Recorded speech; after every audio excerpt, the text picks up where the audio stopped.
দেখো বন্ধুরা, আবার একটা নতুন রেসিপি নিয়ে চলে এলাম। দেখো, তেল দিয়ে এখানে শুকনো লঙ্কা দিলাম।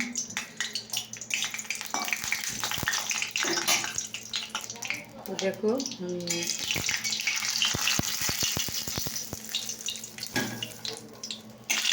লঙ্কা ভাজা হয়ে গেছে, দেখতে পাচ্ছ।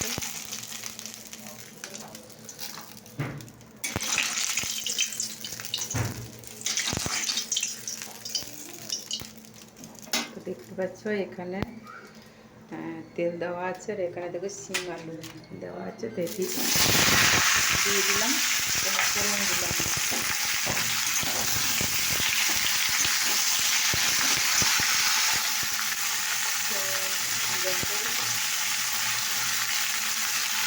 নুন দিয়ে দিলাম ভাজার জন্য, আর হলুদ দিয়ে দিলাম রঙের জন্য।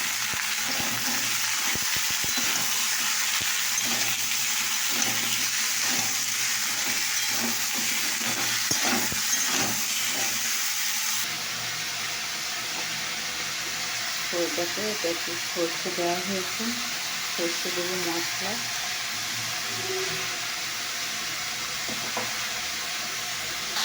এটাকে বন্ধুরা এখন নাড়া হচ্ছে, নাড়া হয়ে গেছে। তো এটাকে সর্ষে বাটা দিয়ে দিলাম, সর্ষে পেস্ট করা ছিল। একটু জল লাগবে, তো দেখো একটু জল দিয়ে দেওয়া হয়েছে। আর এখানে দেখো লঙ্কার গুঁড়ো দিলাম। দেখো তরকারিটা কালারটা কি সুন্দর এসে গেল। এবার আমি ঢাকা দেব। তো দেখো বন্ধুরা, এখানে আলু সেদ্ধ করতে দিয়েছিলাম। আর দেখো একটু লঙ্কাটা নুন দিয়ে ভেজে নিয়েছি। এবার নুন দিয়ে দিয়েছি একটু মরমরে হবে বলে, আলুতে মাখানো বলে। দেখো এবারে আলুটাকে মিশিয়ে নিয়ে ওর সঙ্গে নুন দিয়ে তো আছে।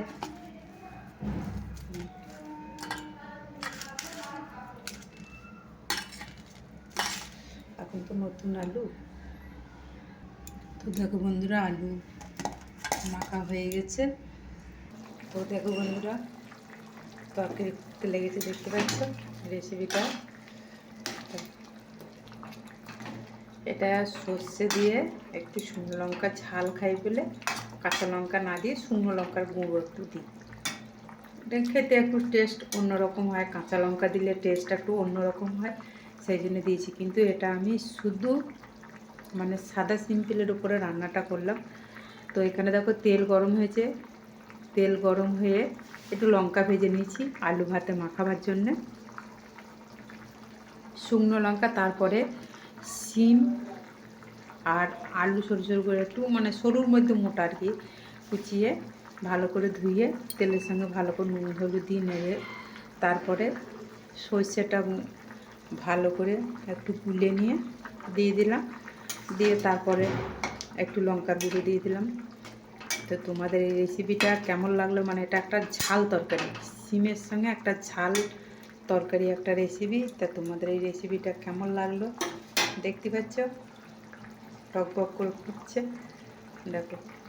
তো তোমাদের এই রেসিপিটা কেমন লাগলো অবশ্যই কমেন্ট করে জানাবে।